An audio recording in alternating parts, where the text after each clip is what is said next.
Je vous le disais, nouvelle mise en examen à propos de l'enquête sur l'assassinat de Paul Félix Paoli à Poggiomezzane en 2023. Il s'agit d'un entrepreneur de 58 ans. C'est la 6e personne visée par une mise en examen dans ce dossier. Un dossier qui, souvenez-vous, avait connu une avancée surprenante à l'hiver 2024. Marco Raduano, un mafieux italien en cavale en Corse depuis repenti, avait avoué avoir abattu la victime pour le compte d'autres personnes à qui, disait-il, il voulait rendre service. Les précisions de Calcereri.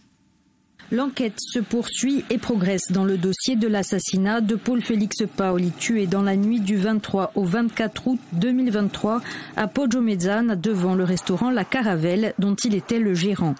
Une nouvelle personne a été mise en cause et incarcérée dans l'affaire. Il s'agit de Philippe Figadia, entrepreneur de 58 ans. Selon le parquet de Marseille, il a été mis en examen des chefs d'homicide en bande organisée et association de malfaiteurs. Sa défense n'a pu être contactée et on ignore à cette heure quelle est sa position quant aux faits qui lui sont reprochés. Il s'agit de la 6e personne mise en examen dans ce dossier piloté par la juridiction interrégionale spécialisée de Marseille. Paul-André Contadini, Cédric Courbet et Jérôme Reggetti avaient ainsi été interpellés et mis en examen pour le même crime dans le courant de l'année 2024. Stéphane Angelotti, lui aussi inquiété dans cette affaire, s'était donné la mort en janvier dernier dans la cellule de sa prison de Luynes.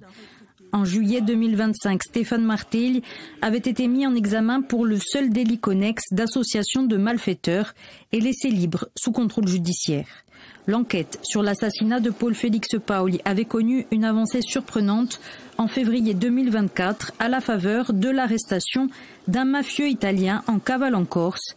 Devenu repenti de la justice italienne, Marco Raduano avait avoué avoir abattu Paul Félix Paoli pour le compte d'autres personnes à qui il aurait voulu rendre service car il l'avait aidé durant sa fuite.